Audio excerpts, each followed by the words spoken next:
아, 되게 오랜만에 이렇게 낮에 잠깐 방송을 켜봤는데요.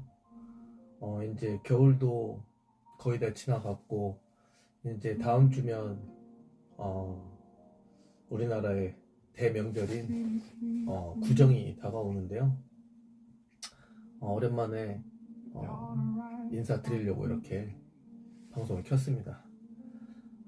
2026년 새해도 벌써, 두 달이 지났네요. 요즘엔 다음 작품 지금 이제 준비하면서 머리도 좀 기르고 있고 살도 좀 쪘는데 다들 날씨가 좀 풀리면 건강이 중요하니까 다들 건강 신경 잘 써서 새해 시작하는 만큼 항상 건강한 한 해 보낼 수 있도록 건강 유의하시기 바랍니다. 제가 얼마 전에 그 일본 소설 원작인데 코끼리의 등이라는 소설책을 우연히 보게 됐어요. 근데 굉장히 감명 깊게 봐서 거기에 관련된 것들을 막 찾다 보니까 일본에서 영화로도 만들어졌고 그 원작 소설을 통해서 또 드라마로도 제작을 했더라고요. 그래서 막 이렇게 찾아보다가 그 책의 이야기가 48살 먹은 한 가정의 가장 이야기예요. 19살 때 졸업을 하고 대학에 올라가면서 바로 결혼을 해서 일찍 아이를 놓고 슬하의 3남매를 이렇게 기르는 한 가장인데 어느 날 행복하게 열심히 살고 있는데 건강검진을 받았더니 혈액암 판정을 받아서 6개월 단기 시한부 판정을 받아요. 너무나 건강했던 남자였는데 갑작스레 자기한테 찾아온 이 상황을 처음에는 받아들이기 힘들지만 가장으로서, 남편으로서, 또 회사의 어느 한 일원으로서, 또 아이들의 아빠로서 그 어떤 책임감에 굉장히 힘들어하지만 결국에는 죽어요, 남자 주인공이. 그래서 마지막 죽으면서 하는 대사가 이렇습니다. 나는 행복했다. 그 안에 이제 굉장히 많은 스토리가 있는데 너무 와닿는 거예요. 저랑 나이대도 비슷하고, 저는 물론 결혼도 안 했고 해보지도 안 했고 못했고 아이들도 없지만 나이가 제가 이렇게 있어서 그런지 아니면 살면서 나름대로의 경험이 쌓여서 그런 건지 너무 절절히 슬프더라고요. 내가 다 이해할 수 없는 내용들이지만 내가 저 상황이라면 어떨까, 저분이었으면 어떨까라는 걸 생각을 해보니까 너무 슬픈 거예요. 그래서 관련 기사들을 막 찾아보고 있는데 마침 우리나라에 2012년에 해피엔딩이라는 드라마로 이거를 리메이크해서 우리나라 정서에 맞게끔 JTBC에서, 말해도 되나? JT땡에서 이거를 만든 게 있더라고요. 그래서 또 그걸 막 찾아봤어요. 그랬더니 2012년에 방영을 했더라고요. 이 원작 소설을 가지고 아마 작가분이 이렇게 해서 한 것 같은데, 또 대박인 게 저는 당시에 2012년에는 제가 이제 연극을 하다가 나와서 이제 바텐더로 뭐 일하면서 그때 당시 이제 있었던 소속사에서 뭐 막 활동을 열심히 하던 그런 시기였던 것 같아요.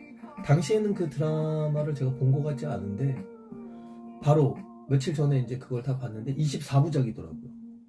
근데 출연진이 더 대박인 거예요. 저는 이 소설 원작 내용만 보고 우리나라에서 드라마로 연출됐다는 걸 알고 이렇게 봤는데 거기에 이제 극중 주인공 혈액암 걸린 사람이 최민수 선배님이 그 남편 역할이고, 아내분이 심혜진 선배님이고, 딸이 소유진, 뭐 김소은, 그리고 뭐 강타도 나오고 박정철 배우님도 나오시고 라인업이 너무 좋은 거예요, 배우분들이.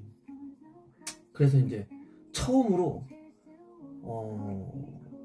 제가 이제 TV에서 하는 재방송을 결제해서 본 적은 없어요. 뭐 요즘에는 OTT가 워낙 많다 보니까 OTT에서 결제하고 보는데, 처음으로 그 JT 거기에 하루 1일 결제권을 끊고 24부작이더라고요. 그래서 24시간 하루 이용권을 끊고 제가 하루 24시간이 안 돼서 하루에 그걸 다 봤습니다. 한두 시간 잠깐 졸고 1부부터 24부까지 다 봤는데, 1부부터 한 5회까지는 그냥 그 열심히 살아가는, 정말 그 여느 우리 사회에서 쉽게 볼 수 있는 그런 뭐랄까, 그냥 일반적인 평범한 한 가장의 젊은 아빠였죠.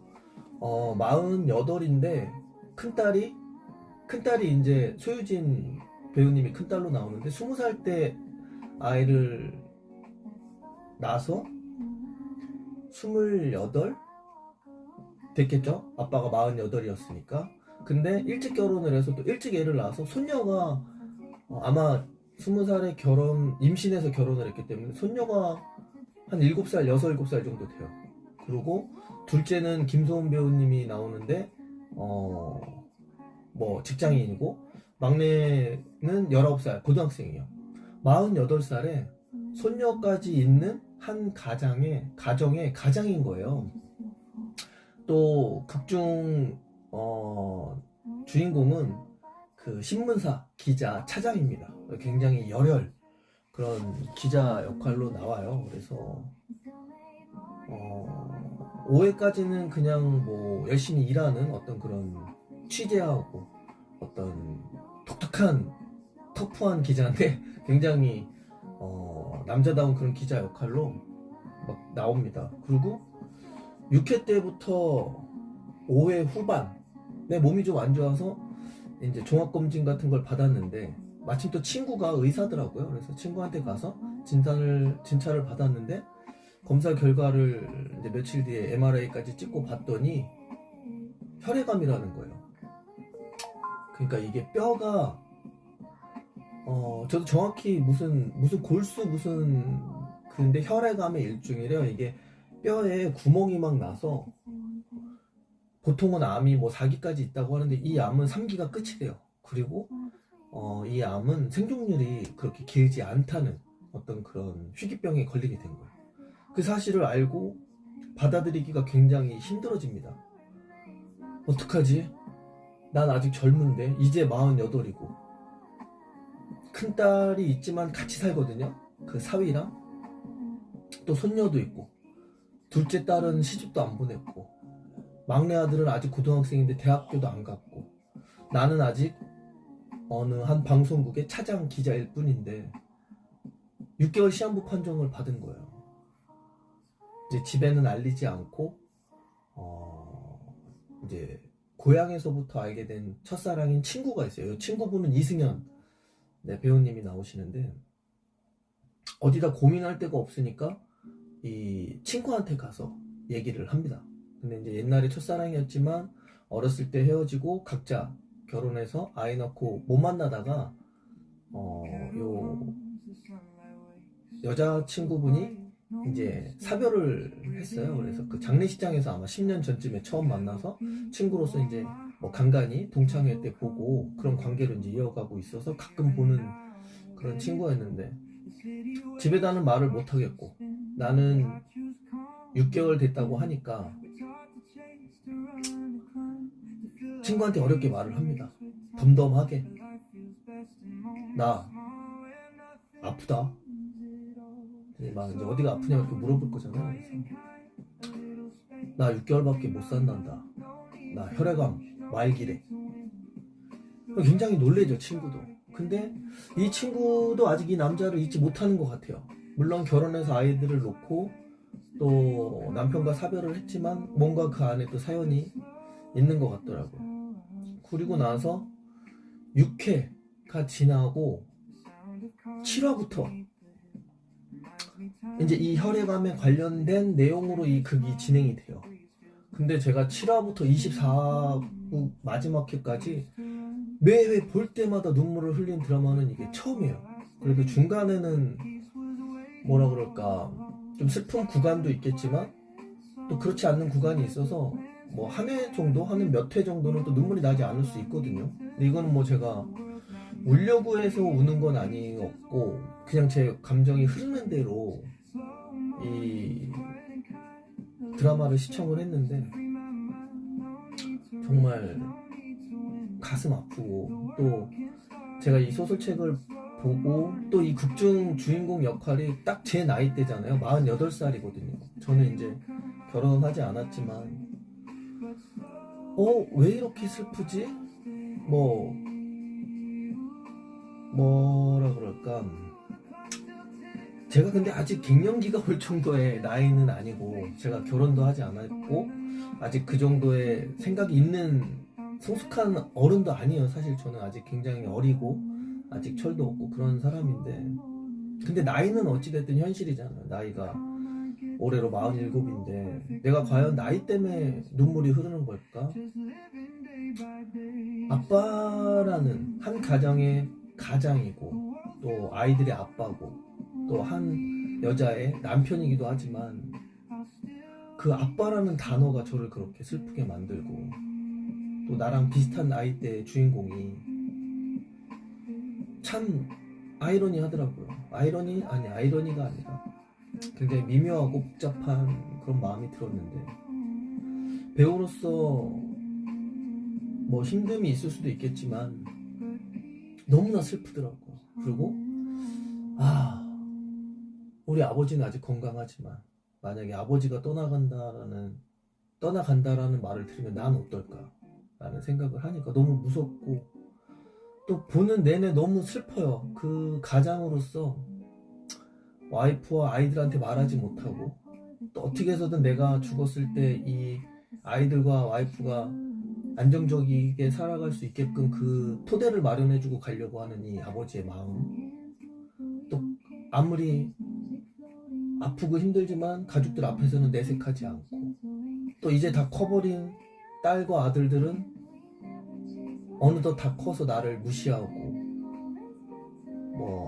늘 무뚝뚝했던 그런 아빠였으니까 갑자기 잘해주는 게 어색하고 여행 가자고 하니까 갑자기 왜 여행을 가지 아빠가 우리랑은 밥도 잘 안 먹고 같이 함께한 시간도 없고 늘 바쁜 아빠 그런 아빠가 어느 날 갑자기 변해가는 모습이 아이들한테 너무나 어색한 거예요. 당황스럽고 또 늘 차갑고 무뚝뚝했던 아빠가 생전 사랑한다는 말 한마디 하지 않았던 아빠가 막 소나트를 하고 아침을 같이 먹자고 하고 가족여행을 가자고 하고 자꾸 근황을 물어보고 아이들은 너무 어색하고 불편한 거예요.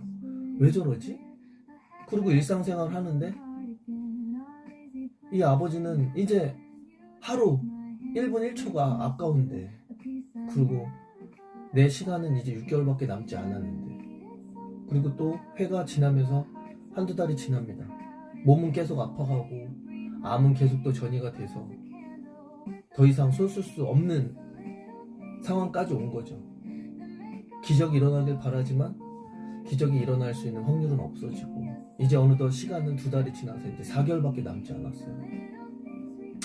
근데 좀 슬픈 건 아버지 역할로 그러니까 주인공의 아버지 역할로 할아버지죠. 주인공 아버지 역할로 최불암 선생님이 나오세요. 특별 출연으로. 고향은 삼척인데 아마 그 주인공 가족이 3남매인가 봐요. 주인공이 첫째고 둘째 아들이 있고 셋째가 딸인데 둘째가 일찍 어렸을 때 삼척 바다 그 가에서 사고로 죽었나 봐요. 그래서 아들을 바다에 이렇게 뿌려준 그 아픔을 아버님은 그 갖고 사는데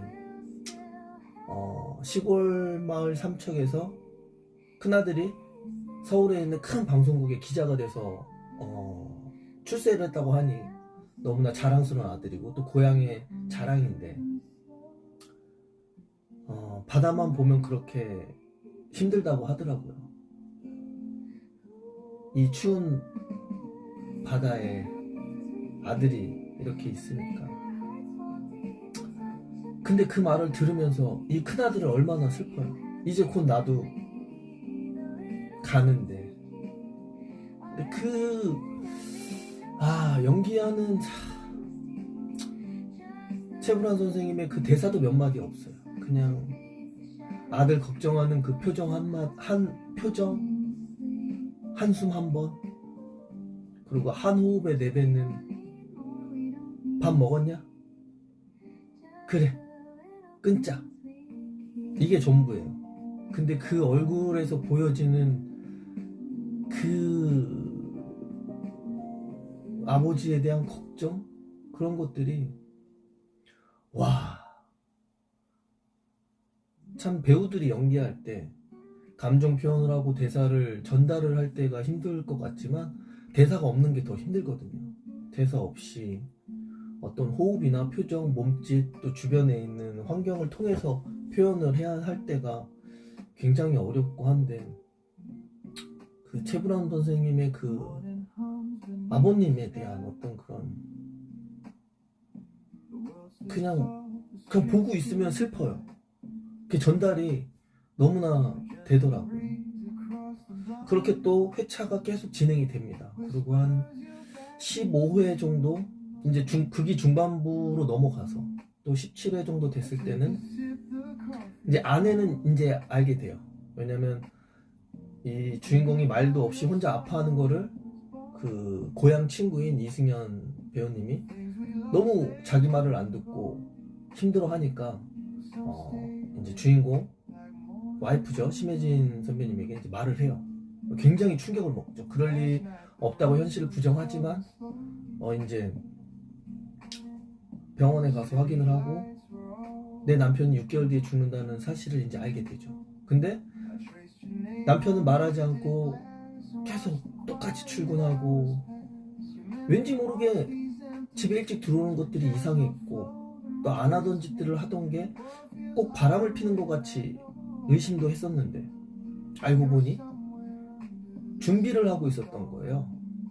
이제 가야 되니까. 근데 그거를 바람이라고 생각하고 안 하던 행동을 했던 그런 것들을 후회하면서 이제 어떻게 해서든 남편을 살리려고 또 막 병원을 쫓아다니면서 막 하고 다닙니다. 근데 어느 날 이제 그런 의학 관련을 막 보고 있는 걸 이제 최민수 선배님이 보고 이제 와이프도 알았구나. 아이들한테 말해야 되는데 절대로 말하지 말라고 합니다. 최대한 슬퍼하는 시간을 짧게. 아버지의 죽음이 아이들한테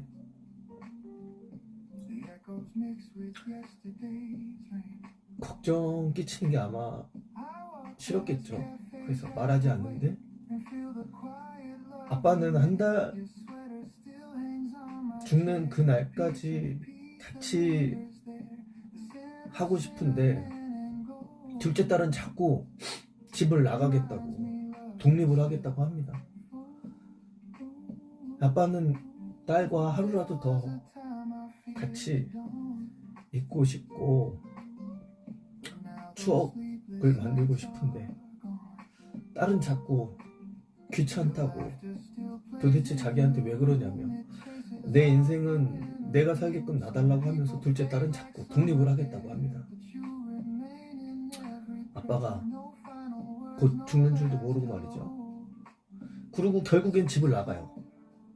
그 안에 여러 가지 에피소드가 있지만 집을 나가고 이제 첫째 딸이 소유준으로 나오는데 사위가 그나마 내가 죽으면 기둥이 될 것 같아서 사위한테는 말을 해요. 나 시한부 받았다. 6개월 남았으니까 내가 없더라도 자네가, 물론 막내 아들이 있지만 막내 아들은 고3이기 때문에 아직은 어리고 첫째 딸의 사위인 남자가 이 집안에 네가 기둥이 되어줘라. 되게 철없는 그런 남편 역할로 나와요. 박정철 배우님이 나오시는데 이제 7년째 서울대를 나왔나봐요. 7년째 사법고시를 떨어져서 집에서 백수로 공부하는 역할로 나오는데 머리도 길고 굉장히 철없이 살아요. 근데 그때 아버님 얘기를 듣고 나서부터는 이제 정신 차리려고 하죠. 그러다가 첫째 딸이 알게 돼요. 첫째 딸이 이제 뭐 울고불고 난리가 나죠. 근데 둘째랑 막내는 몰라요. 근데 둘째는 집을 나가버리고. 그래서 이제 둘째를 언니랑 형부가 쫓아가서 집에 들어오라고 막 하죠. 근데 또 막 티격태격해요. 자기 좀 놔두라고.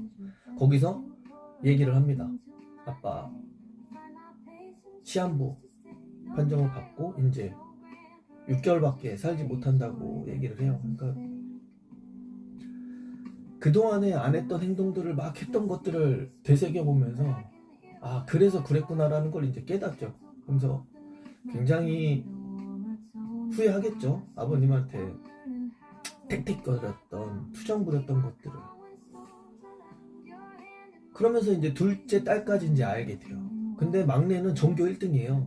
그래서 서울대 가는 게 어머니고 아빠고 꿈인데, 그래서 신림동에서 집이 신림동이에요. 서울대학교가 신림동에 있잖아요. 그래서 거기서 하숙도 하면서 이렇게 돈을 좀 모아서 아들을 서울대학교 보내려고, 또 그 기대에 충분히 공부를 잘하고 있고 3년 내내 고등학교 전교 1등인데 얘가 또 그렇게 또 춤을 잘 추나 봐요. 가수가 또 꿈인데 얘는 또 가수가 되겠다고.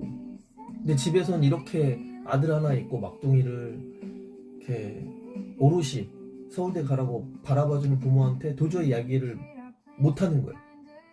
기획사에 통과도 했는데. 그러고 있다가 이제 가수를 한다고 어렵게 아빠한테 얘기했더니 아빠가 절대로 안 된다고 너무 가혹하게 반대를 하니까 이 막내가 또 집을 나가요. 근데 이 막내가 집을 나간 시점 바로 전까지는 둘째 딸까지는 아빠의 시한부를 알았는데 막내는 몰라요. 그리고 집을 나갑니다. 편지를 써놓고. 이게 불효인 건 알지만 이만큼 내가 가수를 하고 싶다라는 절박함이 있다라는 걸 알리기 위해서 집을 나가요. 한 일주일이 돼도 안 들어옵니다. 얼마나 가족들이 이제 난리가 난 거죠. 근데 뭐 찾으러 다녀도 뭐 찾지도 못하고 한 일주일 지나서 이제 연락 친구들 연락해서 이제 아빠가 찾으러 갑니다. 어느 편의점에서 알바를 하고 있는 아들을 발견을 하고 이제 아들을 불러내서 너가 하고 싶은 게 있다면 꼭 서울대를 가지 않아도 된다. 가수가 되려면 가수를 해라고 말을 해요. 그리고 얘기를 합니다. 아직 어린 막내 아들한테 아주 덤덤하게. 근데 저는 못할 것 같아요, 그렇게. 근데 어쨌든 극중 역할은 그런 거니까 되게 덤덤하게 아빠 많이 아프대. 아빠가 많이 너랑 함께하지 못할 것 같아서 너가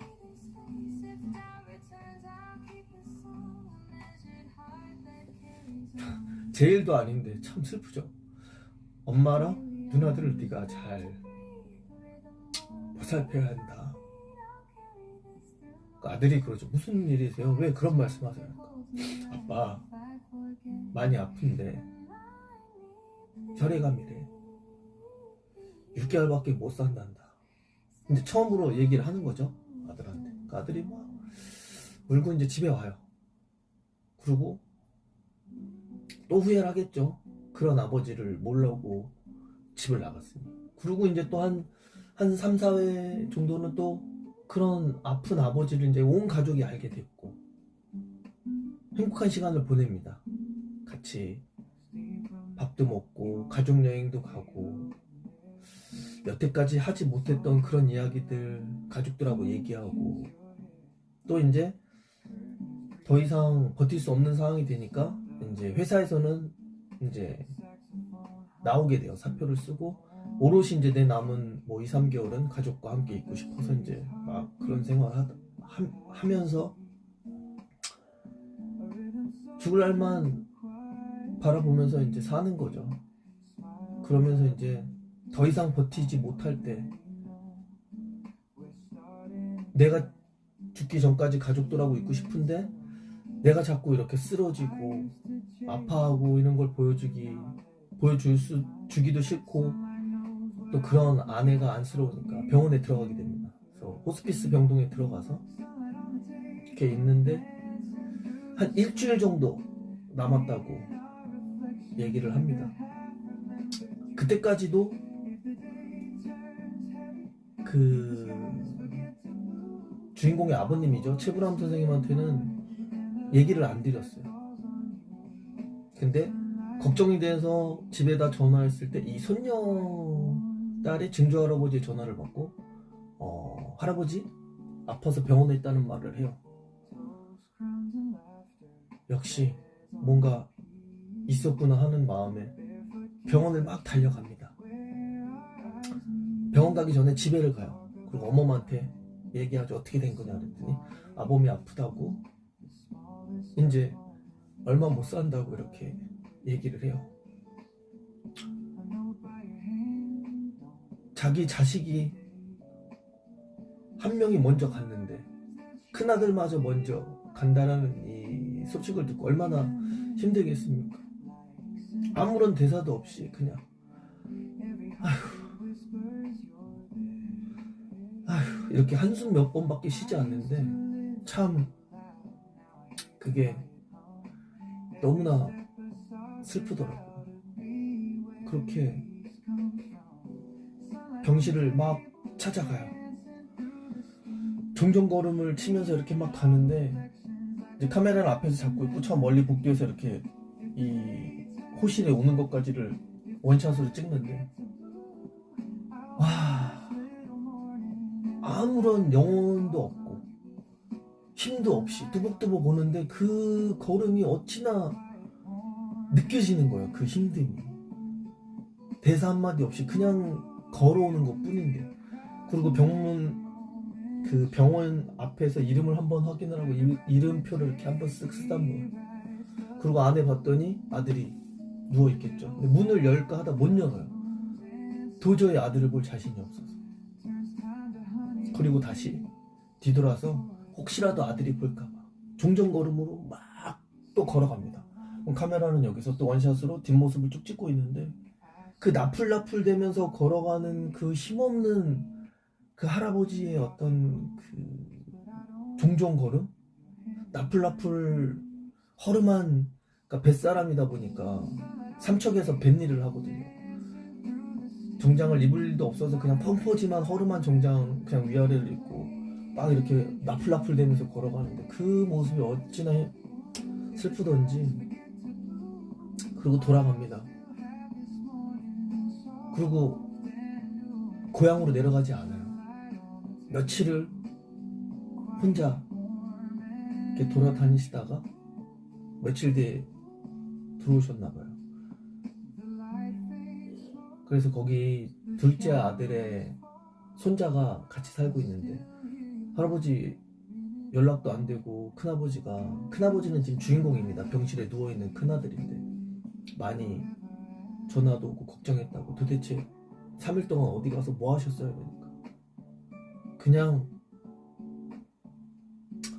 산에 올라가서 술 마시고 울고 또 자고 또 일어나서 또 산에 올라가서 술 마시고 울고 또 자고 그리고 이제 삼척에 내려오신 거예요. 셔츠를 보니까 여기에 이제 흙도 묻어 있고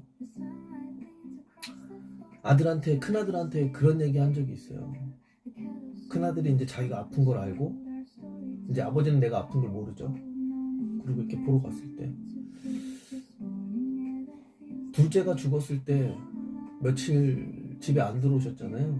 그땐 왜 안 들어오신 거예요? 그러니까 최불암 선생님이 그럽니다. 애비보다 아들이 먼저 죽었는데 아들 앞에서 가장으로서 눈물을 보일 수는 없고 어디 울고 싶은데 울 데가 없어서 혼자 산에 가서 며칠을 울고 들어왔다는 말을 처음으로 큰아들한테 합니다. 그러면서도 그래요. 그래도 큰아들이 이렇게 잘 살아주고 있어서 너무 큰 위로가 된다 이런 말을 하거든요. 근데 그런 큰 아들마저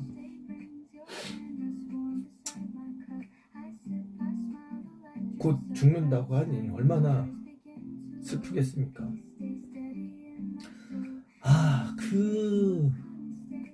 벌써 한 15년 전이겠죠.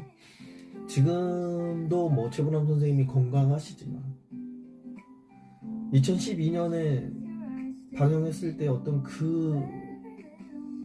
저는 이제 물론 이제 전원일기랑 또 옛날 그 수사반장에 나오는 그런 기록에서 나오는 그냥 뭐 짤로만 좀 봤었는데 어떻게 연기를 저렇게 할 수 있을까? 대사도 뭐 많지 않아요. 근데 그 표정에서 내면에서 나오는 그 표현을 그 호흡 한 번으로 이렇게 표현을 하시는 게 진짜 너무 대단하시고 슬프더라고요. 그리고 일주일밖에 남지 않은 이제 끝내 그래도 아버지는 한번 보고 가고 싶으니까 이제 병원에서 일주일도 안 남았으니 준비하라고 아내한테 얘기를 합니다, 의사가. 근데 아버님은 도저히 아들을 보러 올 수가 없으니까 죽기 전에 아버지를 한번 보고 싶다. 내가 삼척으로 가야겠다. 다 말리죠. 갈 수 없다. 거리도 멀고 서울에서 가다가 어떻게 될지도 모르고 가다가 죽을 수도 있으니 꼭 가야겠다. 마지막일 것 같은데 이게. 그래서 의사가 이제 친구다 보니까 담당 의사가 응급차를 타고 의사가 같이 이동을 합니다. 중간에 어떻게 될지 모르니까 온 가족이 삼척으로 가요. 그리고 이제 휠체어에 안고 아버님을 만나러 갑니다. 마지막 회예요, 이거는. 아들이 차에 내려서 이제 집까지 올라가는데 언덕이 이렇게 있어요. 언덕까지 이렇게 쭉 올라서 이제 아버님이 정장을 입고 이렇게 마중을 나옵니다. 제가 할아버지면 앞에 이제 쫙 가족들이 있고 아들이 가운데 휠체어 타고 앉아있어요.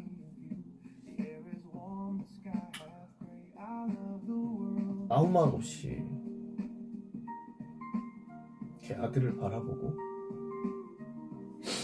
이제 손자가 이거를 밀고 있었는데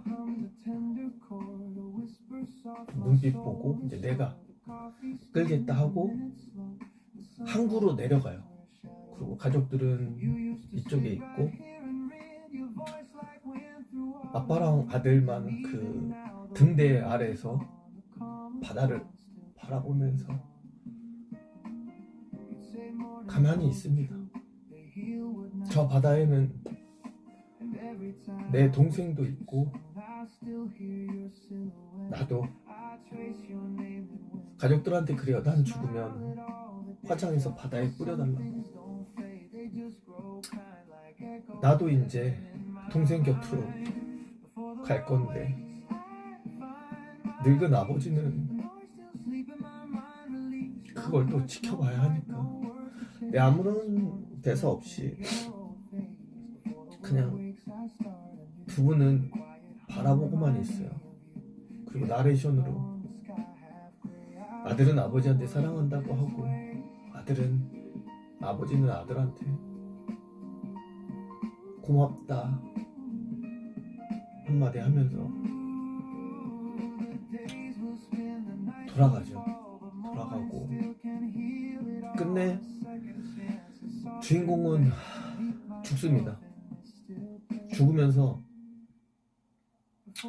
한마디 남겨요. 그러니까 제가 책을 봤을 때도 이 마지막 대사가 너무 궁금했어요. 왜 이 말을 했을까?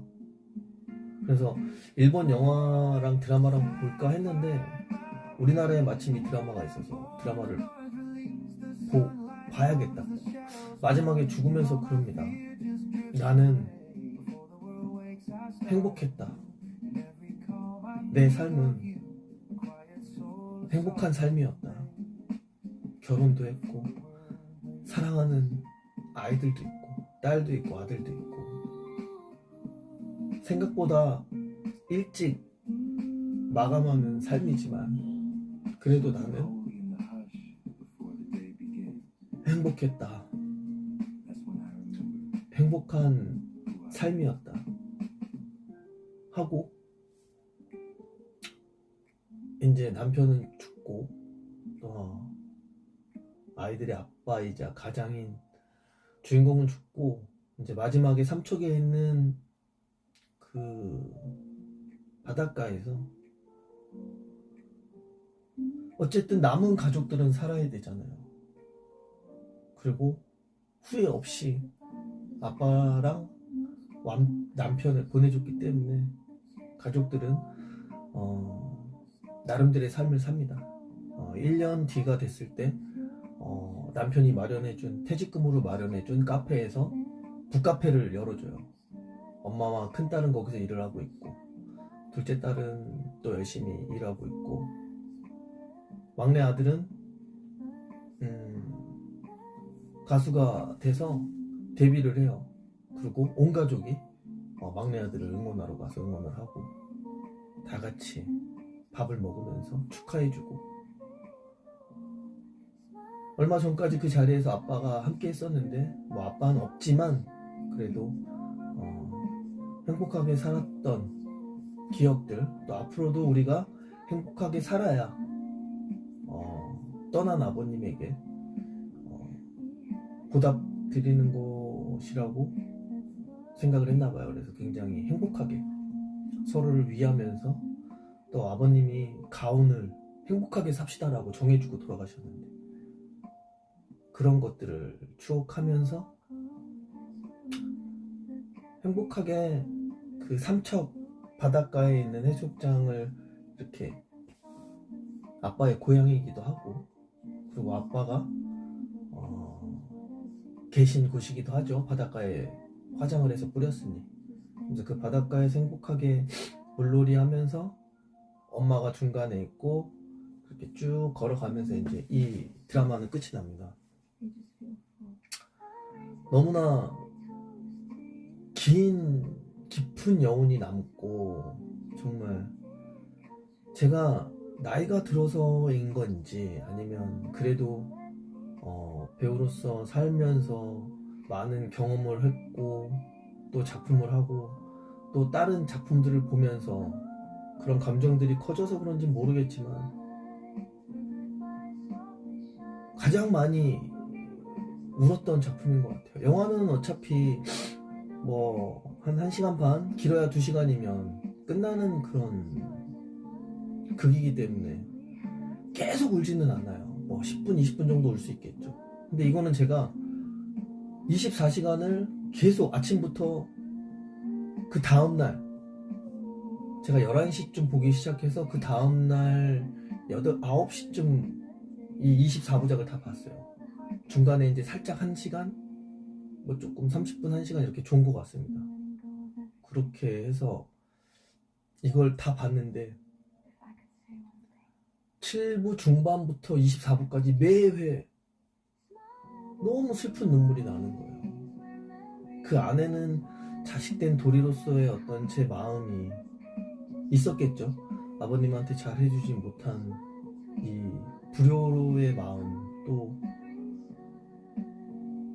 아버지가 돌아가시면 어떨까에 대한 그 두려움 드라마를 보면서도 또 나라면 어땠을까 말하지 않고 가는 게 가족들에게 정말로 가족을 위한 건지 너무나 묵묵하고 멋있는 아버지의 모습을 보면서 저는 좀 더 다른 쪽으로 저 스스로는 생각을 해봤어요. 저는 오히려 묵뚝뚝했던 아이들과 아내에게 좀 더 인간적으로 울면서 매달렸으면 어땠을까. 아마 그 극에서는 그게 어울리지 않았을 텐데 저라면 솔직하게 말하면서 울었을 것 같아요. 아이들한테도. 그지만 뭐 그게 계속 매일매일 울진 않겠죠. 근데 한 번쯤은 울었을 것 같아요. 울고. 물론 마지막에는 주인공도 살고 싶다고, 그 고통을 견디지 못해서 막 절규하면서 살고 싶다고 한 번은 그래요. 아마 인간적인 모습이겠죠. 진짜 오랜만에, 그러니까 저한테는 오랜만이죠. 2012년 작품인데 지금부터 14년 정도 전, 15년, 14년 정도 된 드라마인데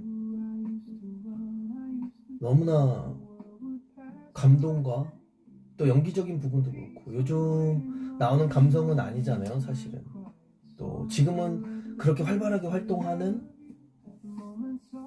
뭐 배우님들도 물론 계시겠지만 지금은 이제 좀 더 나이가 들어서 지금은 좀 더 중후하고 이렇게 가끔 뭐 인터뷰나 뭐 예능에 잠깐 나오시는데 확실히 지금 나오는 어떤 드라마나 영화의 이야기하고는 정말 다르죠. 왜냐면 뭐 배경에 있는 가구들이나 자동차나 배경, 뭐 미장센 여러 가지 뭐 카메라 기술들 다 엄청나게 지금 많은 발전을 했고 2026년 지금 현재는 세계에서 K 컨텐츠를 주목하고 있는 그런 정말 K-팝, K-드라마, K-영화의 어떤 강국이 되고 또 큰 아카데미나 칸 영화제에서도 우리나라 배우들이 상을 받고 있는 그런 엄청난 시대에 있는 것과는 달리 정말 우리나라의 고즈넉한 그런 약간 앤틱한 옛날 분위기는 나지만 너무나 서정적이고 깊이 있는 사랑의 이야기가 아닌가 싶어서 이 드라마를 보는 내내 너무 설레이고 또 이 슬픈 감정을 가지고 내가 이렇게 눈물을 흘린다는 것도 너무나 감사하고 감동적이었고, 언제 이렇게 계속 새벽 내내 눈물을 제가 흘리겠습니까? 그런 감정에 대한 새로운 감정을 발견했다는 것도 너무 좋았고, 아버지에 대해서 다시 한번 생각하게 됐고, 또 죽음에 대해서도 또 새로운 시각에서 생각하게 됐고, 그 전까지는 저는 굉장히 뭐라 그럴까, 좀 사이코패스적인 굉장히 섬세한 연기를 되게 해보고 싶었어요. 근데 이 드라마를 보고 처음으로 정말로 그 시한부 삶을 살고 있는, 그게 이제 뭐 가장이 됐든 아들이 됐든 지금 현재의 내 모습이었든 어떤 그런 시한부 인생을 살아가는 어떤 그런 역할의 연기를 정말 그 섬세하고 디테일한 연기를 해보고 싶다는 생각을 처음 해봤습니다. 너무나 보는 내내 설레었고, 이거를 어떻게 많은 사람들이 볼 수 있게 진짜 너무나 추천해주고 싶었어요. 근데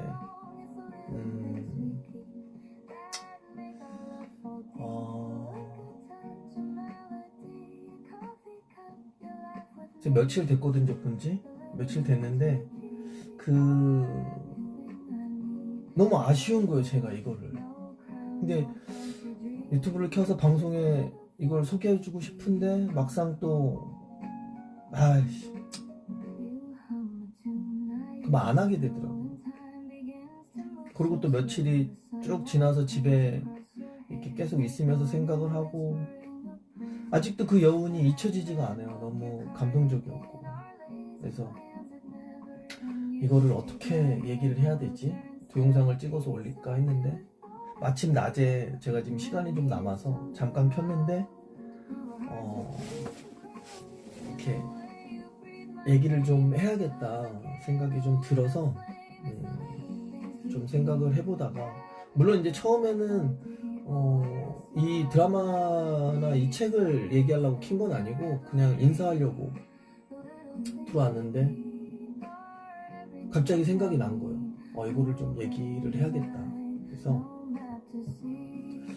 말씀을 드린 겁니다. 이 원작자가요, 이거는 코끼리 등이라는 소설책, 일본 소설책이요. 그 원작을 가지고 우리나라에서 만든 건데,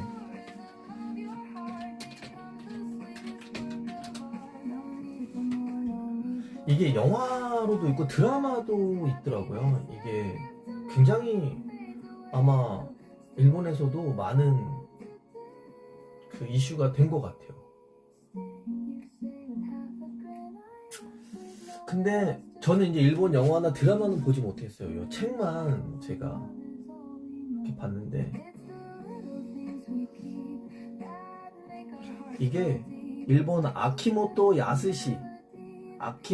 야스시라는 분의 장편 소설이에요. 이거를 이제 이선희님이 옮긴 이 책을 제가 봤는데, 이 코끼리 등이라는 원작 소설을 가지고 우리나라에서 2012년에 해피엔딩이라는 드라마로 이거를 제작을 했더라고요. 그래서 다시 한번 뭐 마지막에 요약하자면 48살의 젊은 한 가정의 가장이 느닷없이 자기한테 찾아온 혈액암 말기 시한부 인생 6개월을 받으면서 남은 인생 6개월에 대한 그런 이야기입니다. 책도 너무 재밌고, 또 우리나라 드라마인 만큼 지난 거지만 JT땡 다시 보기 하면은 하루에 1일 이용권이 있더라고. 24시간 이용하는 게 그게 1,800원인가? 그래요. 그 하루 이용권 해가지고 1,800원 이용하면 JT땡에서 있는 모든 드라마를 볼 수 있는데 하루 동안 무료로 다 볼 수 있는 거예요. 뭐 예능이 됐든 뭐가 됐든. 저는 그 1일 이용권 해가지고 1부부터 24부까지 하루에 쫙 봤는데, 혹시 영화나 또 그런 가족에 대한 또 아버님의 그런 아쉬움이 좀 있는 분들이 있다면 이 드라마를 통해서 어떤 아버지에 대한 감사함 또는 아버님에 대한 사랑, 그리고 자식된 도리로서 어떻게 효를 해야 되는지, 뭐 그건 각자의 생각일 수 있지만 저는 그런 생각이 들었습니다. 그래서 혹시 뭐 영화나 드라마 좋아하는 분이 계시다면 꼭 이 드라마를 한번 보셨으면 좋겠어요. 아니면 이 코끼리 등이라는 책을 보셔도 좋고요. 그래서 인사드리러 잠깐 켰다가 이렇게 책과 드라마를 추천드리게 됐네요. 네, 다음 주가 구정인데 뭐 휴일에 혹은 시간이 될 때 JT땡 해피엔딩이라는 드라마를 한번 보시고 행복이 뭔지, 가족이 뭔지 그렇게 멀리 있지 않더라고요. 행복도, 또 그런 어떤 가족이라는 것도, 또 우리네 인생이라는 것도 저는 다시 한번 생각할 수 있는 그런 계기가 됐고, 또 배우로서 어떤 그런 연기적인 부분도 그렇고 또 감정선도 그렇고 저는 참 많이 배울 수 있는 그런 드라마였던 것 같습니다. 그래서 오늘은 이렇게 영상으로나마 이렇게 그래도 좋은 작품 말씀드릴 수 있게 돼서 너무나 행복하고 감사합니다. 2026년 2월 12일 오후 3시 53분 지나고 있습니다. 오늘은 여기서 인사드리고요. 다음 영상에서는 라이브 방송에서 또 저를 기다려 주시고 응원해 주시는 분들과 함께 이야기 나눌 수 있는 시간을 가질 수 있도록 또 잘 관리하고 준비해서 찾아뵙도록 하겠습니다. 그럼 남은 하루 잘 보내시고, 곧 추석 곧 설 명절인데 구정 연휴 또 고향길 잘 다녀오시고 남은 시간 해피한 하루 보내시기 바랍니다. 가족의 사랑과 또 아버지의 따뜻함을 이 드라마나 책을 통해서 여러분들도 감사함을 좀 느꼈으면 좋겠습니다. 여기서 인사드리겠습니다. 저는 배우 김태호였습니다. 감사합니다. 안녕.